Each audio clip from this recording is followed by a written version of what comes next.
بادشاہ کے محل سے دور ایک پہاڑی تھی. اس پر ایک بوڑھا رہتا تھا جو بہت عقل مند اور دانا انسان تھا. دور دور سے لوگ اس کے پاس آتے تھے اور اپنی مصیبتیں بیان کرتے تھے، اور یہ دانا آدمی ان سب کو بہت مفید مشورے دے کر ان کی ضرورتیں پوری کیا کرتا تھا. ایک دن بادشاہ کے وزیروں نے آپس میں بیٹھ کر صلاح مشورہ کیا اور اس نتیجے پر پہنچے کہ اس بوڑھے آدمی کو بلایا جائے، شاید یہ بادشاہ کا غم دور کر سکے.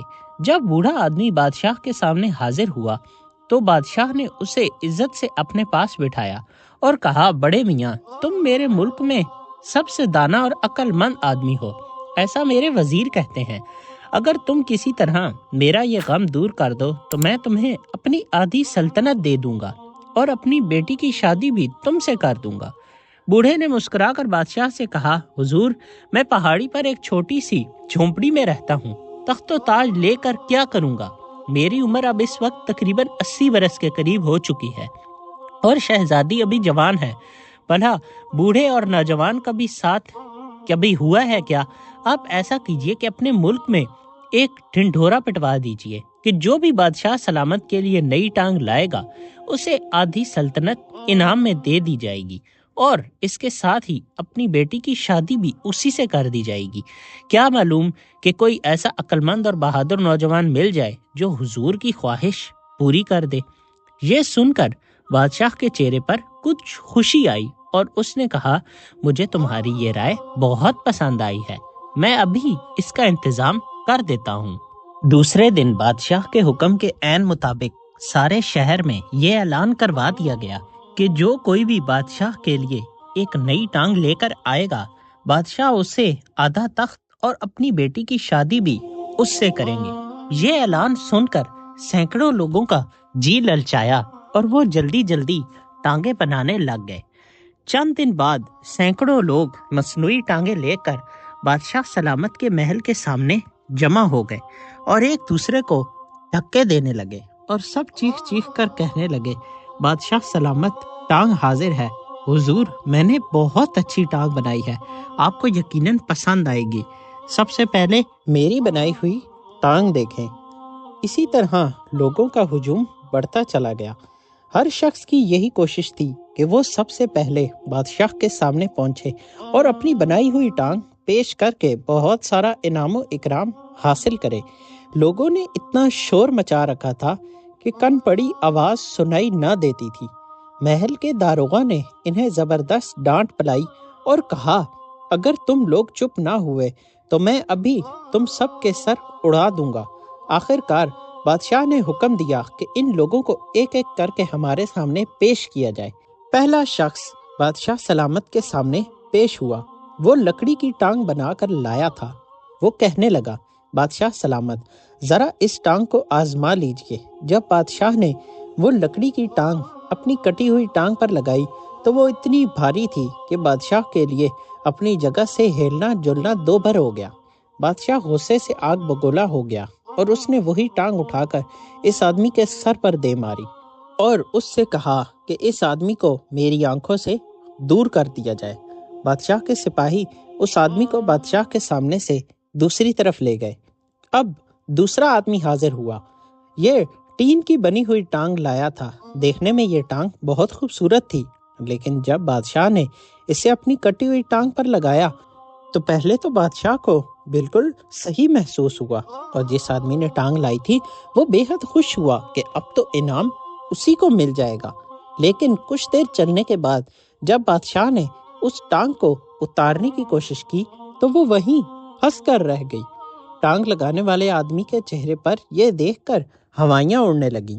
وہ تھر تھر کانپنے لگا. بادشاہ کے امیروں اور وزیروں نے بڑی کوشش کی کہ کسی طرح یہ ٹین کی ٹانگ اتر آئے، لیکن کچھ کامیابی حاصل نہ ہوئی. آخر کار لوہار کو بلوایا گیا. اس نے بڑی مشکل سے بادشاہ کو اس مصیبت سے نجات دلائی. بادشاہ اس تکلیف کی وجہ سے سخت غصے میں آ گیا اور اس نے حکم دیا کہ اس بدتمیز آدمی کے گلے میں یہی ٹین کی ٹانگ باندھ کر اسے بطخ والے تالاب میں پھینک دیا جائے.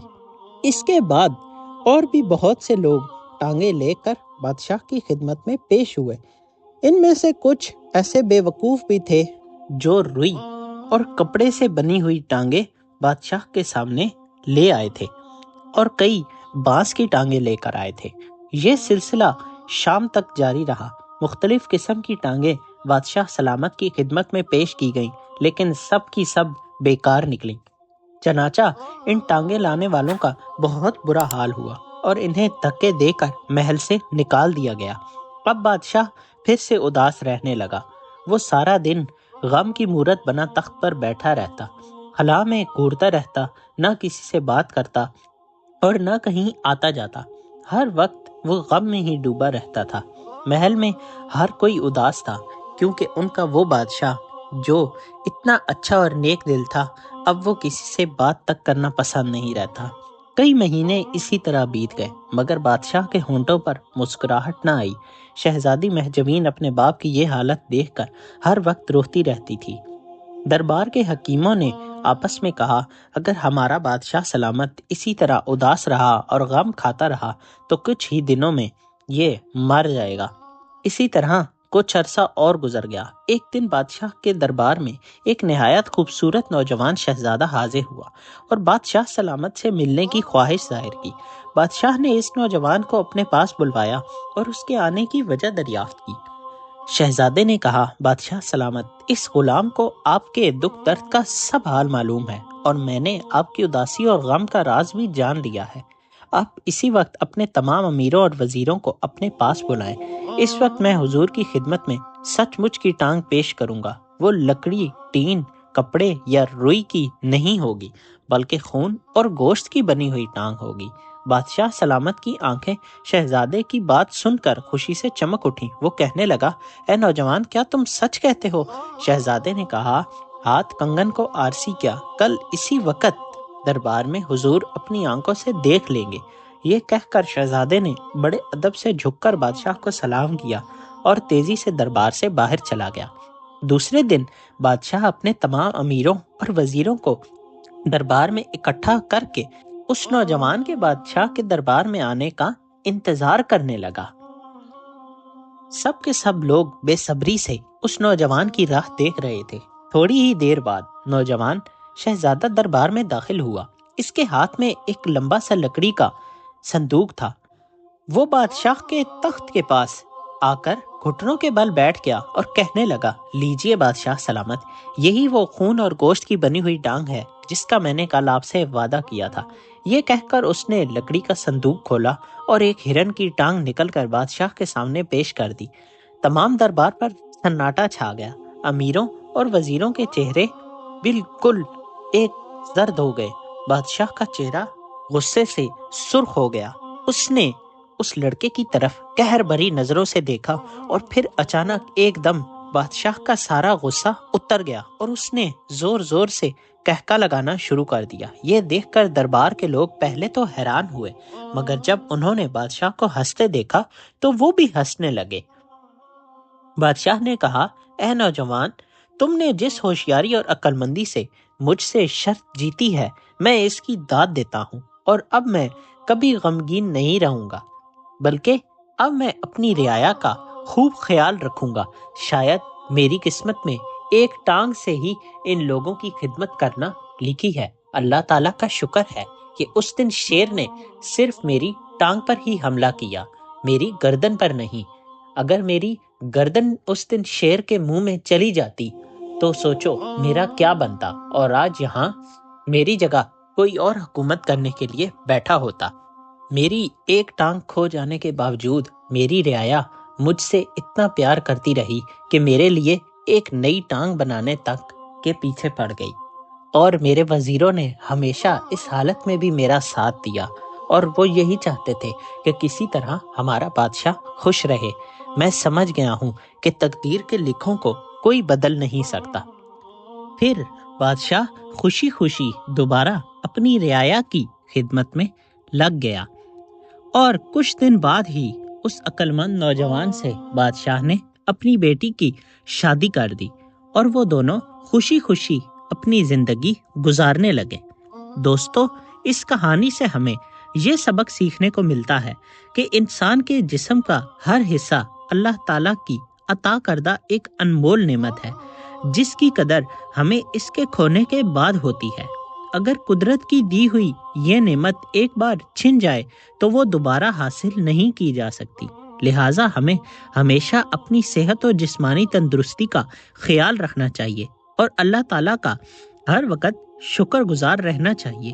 یہ قصہ اس بات کی بھی نشاندہی کرتا ہے کہ زندگی میں مشکلات اور آزمائشیں آتی رہتی ہیں، لیکن دانش مندی اور ہوشیاری کی سوچ کے ذریعے ہم ہر مصیبت کا سامنا کر سکتے ہیں۔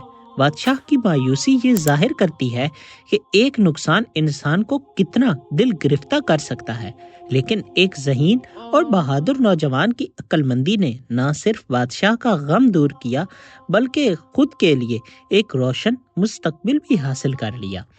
کہانی میں شجاعت، حاضر دماغی اور موقع سے فائدہ اٹھانے کی اہمیت کو بھی اجاگر کیا گیا ہے۔